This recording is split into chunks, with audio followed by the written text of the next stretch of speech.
This grease not even hot. But what will they eat? That is TikTok?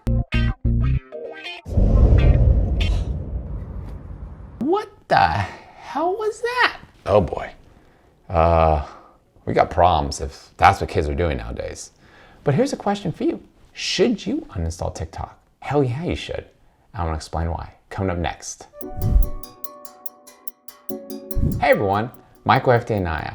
So today I want to talk about TikTok and specifically why you should uninstall TikTok. So those of you who don't know me are probably like, who's this random dude born in '98? Why is he telling me what we should or shouldn't do on our cell phones? Well, I'm a guy who worked in the FBI for 14 years. I was a special agent. In other words, I'm the guy who carried a gun and basically did a lot of crazy things you see on TV. Specifically when I was with the FBI, I addressed cyber-related crimes, hacking, data breaches, you name it, I investigated it. One of the key components I investigated were nation-state actors. These are people operating at the behest of another country. Their purpose is to infiltrate the US, companies, people, etc., and trying to exfil or find something of value. One of those countries that was quite prolific in this was China. Well, hold on, are you telling me TikTok is from China? Yeah, actually it is. TikTok is owned by a company based in China. So I'm gonna talk about that. Now, here's a disclaimer. I'm not gonna discuss anything that's confidential, secret, or otherwise could get me arrested. A side note, when you leave the FBI, you sign this waiver. And it's like this waiver, and they're like, as you're leaving, it's like, here, give us your gun, give us your badge, you give them everything when you leave. So I'm doing all this and they're saying, sign a security waiver. I'm like, okay, what is this?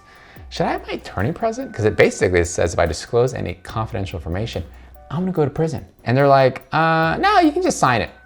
This says I'm gonna go to prison if I disclose any confidential information. I kind of feel like I should have someone review this. No. Just sign it, dude. You'll be fine. Okay, I guess I'll sign it. So in other words, I don't want to go to prison. I'm not going to disclose any confidential information. However, what I will disclose is information that is publicly sourced. And I'll cite my references. And I'll include them all in the description so you can basically read more about it. Okay, let's dive right in. What is TikTok? So TikTok is a social media app, but let's take a closer look. It's an app where you record 15-second videos. That's it. It's really simple. So there's a massive repository of creative content.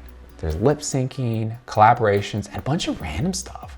I mean, crazy stuff that's honestly quite creative and innovative. It's actually very entertaining. If you think about it, 15 seconds of videos, it can be highly addictive. So I can see why people get consumed by it. They offer a lot of video editing features, such as filters, video effects, and easy upload. Like this video I'm recording right now takes a lot of time, energy, editing, etc. But TikTok, it's super easy. You literally download the application and it can be creating content in a matter of minutes. It's impressive how fast it is. It explains why it's so wildly addictive. All right, so that's TikTok. So in terms of immediate concerns, there are 5 things I want to share with you. All right, let's jump into them. The first is MAC address capture. So MAC stands for Media Access Control, not the store at the mall you go buy makeup at. I mean, that is technically MAC too. But this is different. This is specifically a unique identifier tied to your cell phone. It's a little more technical than that. It's specifically linked to the NIC, or Network Interface Controller. For the purposes of our conversation, just know there's a unique identifier called a MAC address and it's tied to your cell phone. All right, what exactly was happening? Well, let's look at a story. The Wall Street Journal reports TikTok had been secretly capturing MAC addresses for Android users for 15 months. It ended in November 2019 as US scrutiny of the company increased. So TikTok was capturing these MAC addresses. Now, they weren't just capturing them easily. They had to actually go through a loophole because Google, the maker of the Android device, actually stopped this practice, but TikTok found a way around it. So on to the next issue I want to chat about, data mining. So the Washington Post reports, TikTok sends an abnormal amount of information from devices to its computers, all designed to fingerprint your device. So fingerprint your device basically means identify who you are. And capturing the MAC address is just one of those elements. But it also sends a lot of other information as well. So MISC is a company that was actually researching TikTok as well. And this is what they discovered.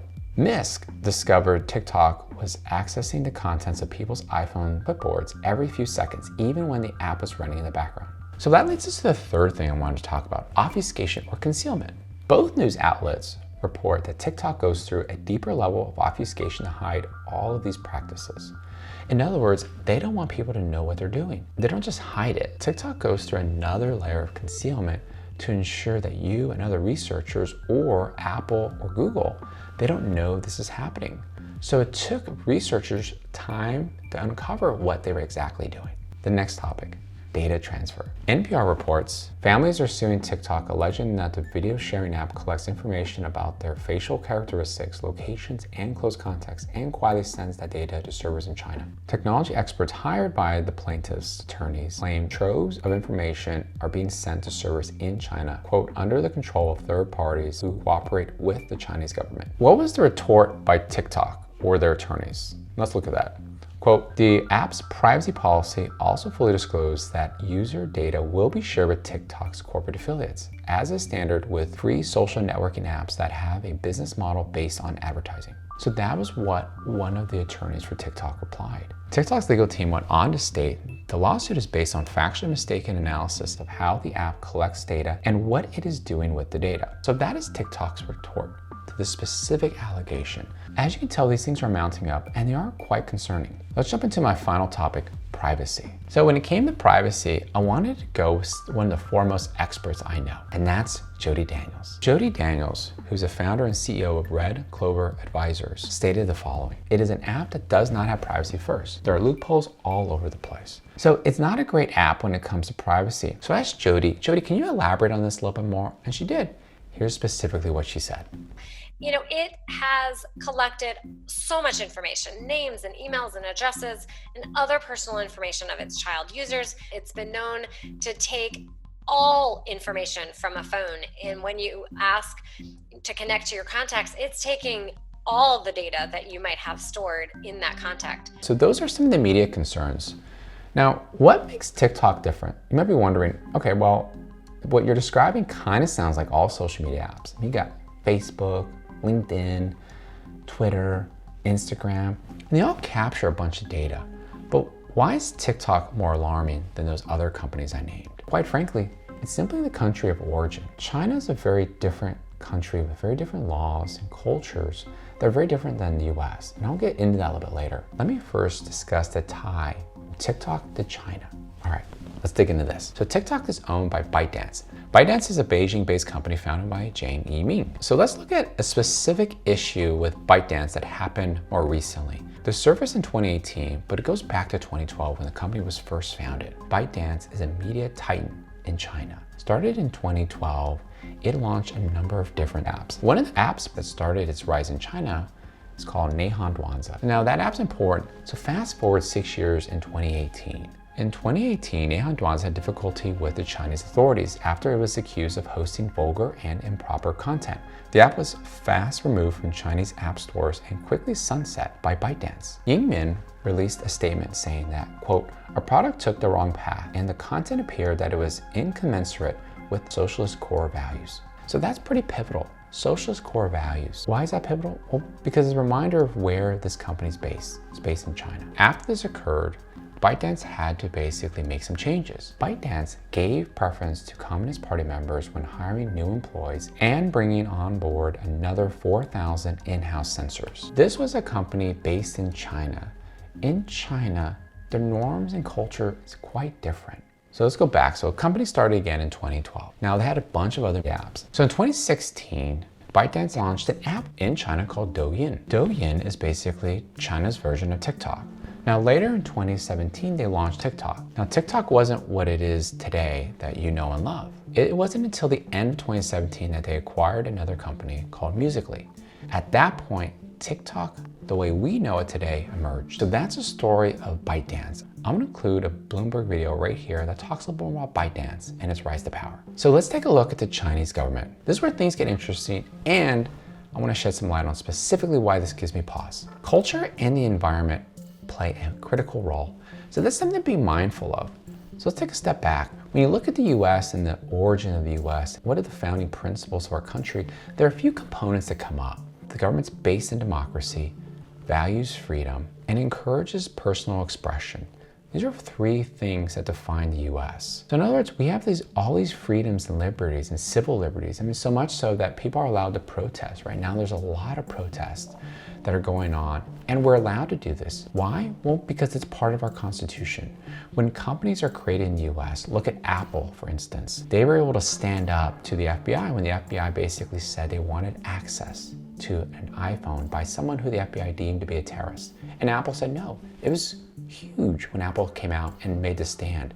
But Apple had the ability to do that. Why? Well, because they're based in the US. So that's what I want to bring to your attention. Those things we can debate, we can discuss because we're in the US. Now that isn't true when you're in China. So let's look at China. So China's based in communism. It values control where we value freedom, and it encourages the collective good. So that's quite powerful. When I say the collective good, China can have billionaires just like the US can. But the key component there is they cannot go against the Chinese government. They can't do anything that the Chinese government would deem to be unfavorable. So this is exactly what was in play with Neiwan Danza and ByteDance. Hingman had to come out and publicly highlight that those particular actions by individuals on the app weren't in line with the communist way of thinking. Now, let's go back to the Tim Cook example. That's the exact opposite of what Tim did. And this is the difference that I think most people aren't thinking about. These companies that both capture information about us as users, one is beholden to civil liberties and individual freedom. The other is beholden to the collective good of the Chinese government and China at large. That is something we be mindful whenever we use any app that's outside our country. We need to ask ourselves, what specifically is the doctrine, the edict, the mindset of the people running this country, and what could they do with our data? Let's go back to the Chinese government. One of the things I want to highlight here is your civil liberties don't follow you. The same applies to your data. So whenever you leave the US, your individual freedoms and liberty, it doesn't go with you. The same is true with your data. When your data leaves, it's lost. It's outside your control. The law is no longer protecting it when it goes outside the borders of the US. TikTok claims they only store data in 2 locations, 1 in the US and 2 in Singapore. However, let's be honest, once it's in another location or even in the US, we don't quite know what happens thereafter. So when they make those statements, they could be true. But what's to stop them from pulling the data in Singapore to China? Nothing at all. Literally nothing stopping them.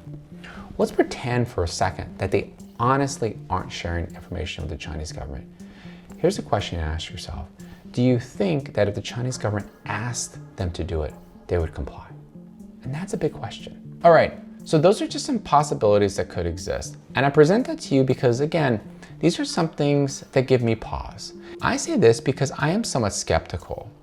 I also am concerned that most people in the US sometimes forget that when we do something, we are protected by laws, by our Constitution. Remember, those laws aren't in play in China. It's a very different culture. I asked Jody Daniels about this concept of laws protecting the American people, and this is what she said. The laws that protect you here in the United States are not the same laws that protect you in China. So when you work with or you're providing information to a company that is not based in the United States but is based elsewhere, you need to be mindful and understand that you might not have all the same protections that you're used to here in the United States. Our laws in the US only protect us here. They don't follow us. And the same is true with the data. At this point, there's no way I would ever download TikTok or actually any app from China or Russia or any country that civil liberties and privacy aren't the foremost focus of that country, that aren't openly debated. So I'd caution you from downloading anything along those lines. But that's me. Now the question I have for you is, how does this affect you? I'd love to hear from you. Comment down below what your thoughts are about what I talked about. Does it resonate with you? Does it give you pause? Or are you like, this guy doesn't know. He's some random dude, born in '98. What does he know? If you like this video, hit the like button. Feel free to subscribe. Hit the bell icon. You'll be notified every time I make new content. That's it for me. I'll chat with you guys next time.